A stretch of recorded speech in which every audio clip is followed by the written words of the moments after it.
'Twas the day before Christmas, and all through the hills the reindeer were playing, enjoying the spills of skating and coasting and climbing the willows and hopscotch and leapfrog protected by pillows. While every so often they'd stop to call names at one little deer not allowed in their games. "Ha ha, look at Rudolph, his nose is a sight. It's red as a beet, twice as big, twice as bright." While Rudolph just wept, what else could he do? He knew the things that they were saying were true.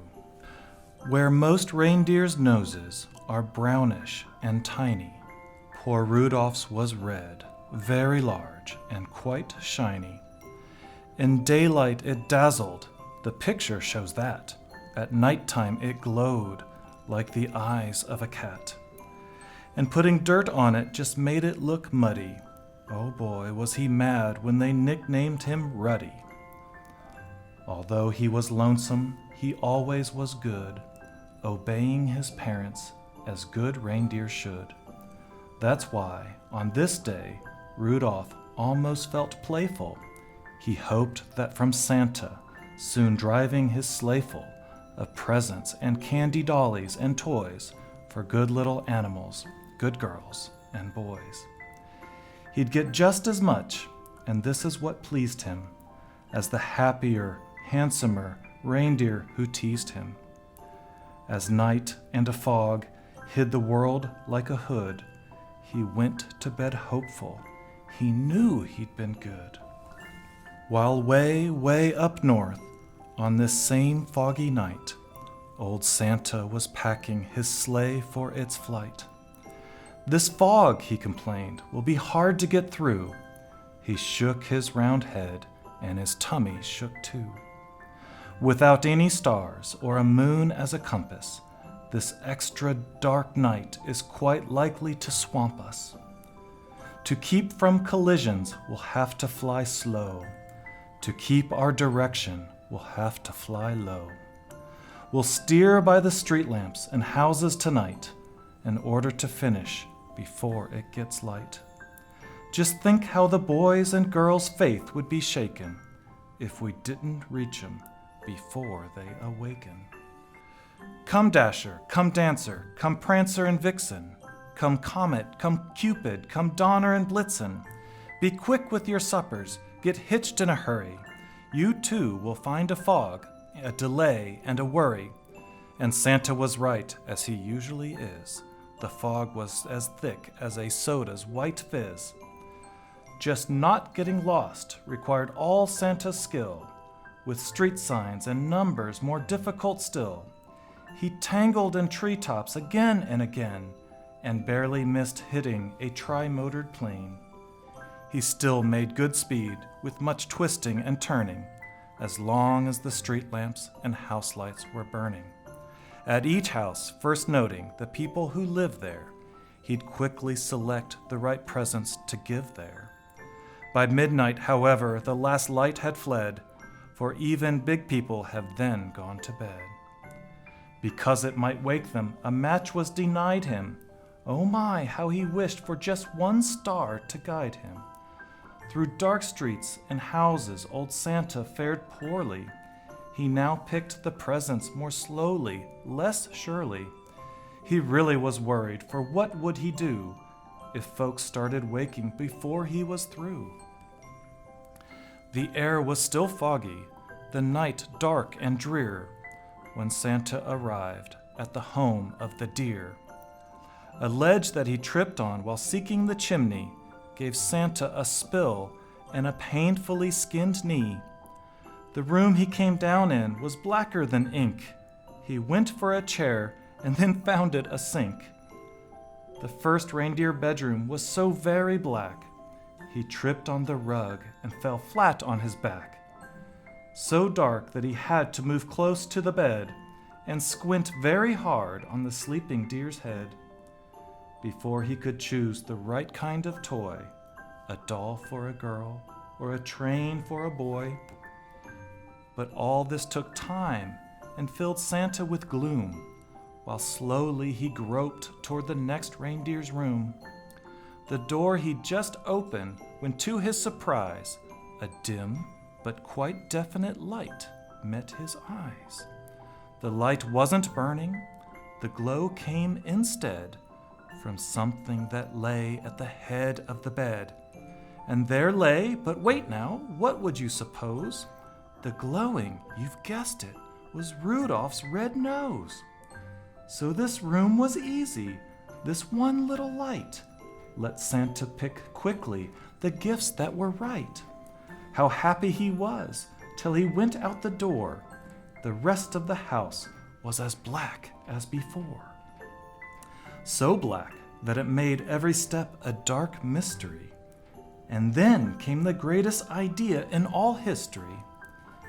He went back to Rudolph and started to shake him, of course very gently in order to wake him. And Rudolph could scarcely believe his own eyes. You can just imagine his joy and surprise at seeing who stood there so real and so near, while telling the tale we've already told here.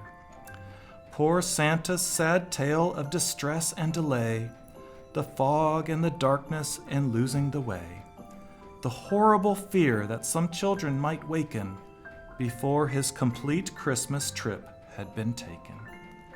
And you, he told Rudolph, may yet save the day. Your wonderful forehead may yet pave the way. For a wonderful triumph it actually might. Old Santa, you notice, was extra polite. To Rudolph, regarding his wonderful forehead, to call it a big shiny nose would sound horrid. I need you, said Santa, to help me tonight, to lead all my dear on the rest of our flight.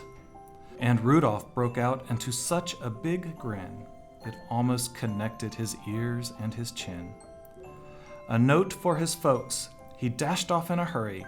I've gone to help Santa, he wrote. Do not worry, said Santa. My sleigh I'll bring down to the lawn. You'd stick in the chimney, and flash, he was gone. So Rudolph pranced out through the door, very gay, and took his proud place at the head of the sleigh. The rest of the night, well, what would you guess? Old Santa's idea was a brilliant success, and brilliant was almost no word for the way that Rudolph directed the deer and the sleigh. In spite of the fog, they flew quickly and low, and made such use of the wonderful glow from Rudolph's forehead at each intersection that not even once did they lose their direction. While as soon as the houses and streets with a sign on 'em, they merely flew close so that Rudolph could shine on 'em, to tell who lived where and just what to give whom. They'd fly by each window and peek in the room. Old Santa knew always which children were good and minded their parents and ate as they should. So Santa selected the gift that was right, while Rudolph's forehead just gave enough light. It all went so fast that before it was day, the very last present was given away. The very last stocking was filled to the top, just as the sun was preparing to pop. The sun woke the reindeer and Rudolph's hometown. They found the short message that he'd written down, then gathered outside to await his return. And were they excited, astonished to learn that Rudolph, the ugliest deer of them all, Rudolph the red-nosed, bashful and small, the funny-faced fellow they'd always called names and practically never allowed in their games, was now to be envied by all far and near, for no greater honor can come to a deer than riding with Santa and guiding his sleigh, the number one job on the number one day.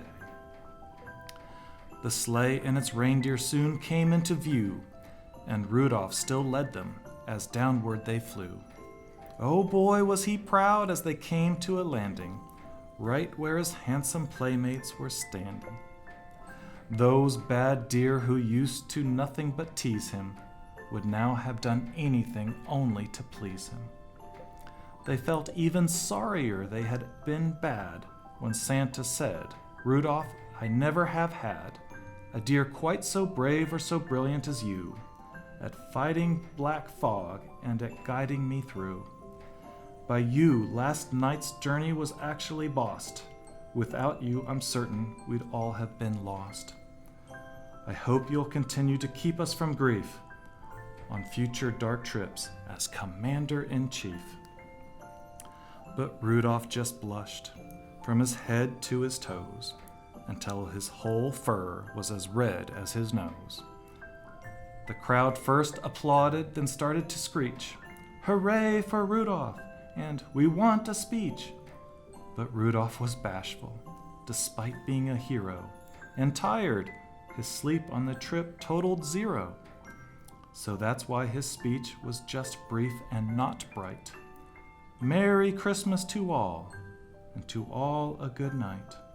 And that's why, whenever it's foggy and gray, it's Rudolph the Red-Nosed who guides Santa's sleigh. Be listening this Christmas, but don't make a peep, 'cause that late at night children should be asleep. The very first sound that you'll hear on the roof, provided there's fog, will be Rudolph's small hoof. And soon after that, if you're still as a mouse, you may hear a swish as he flies round the house and gives enough light to give Santa a view of you and your room. And when they're all through, you may hear them call as they drive out of sight, "Merry Christmas to all, and to all a good night."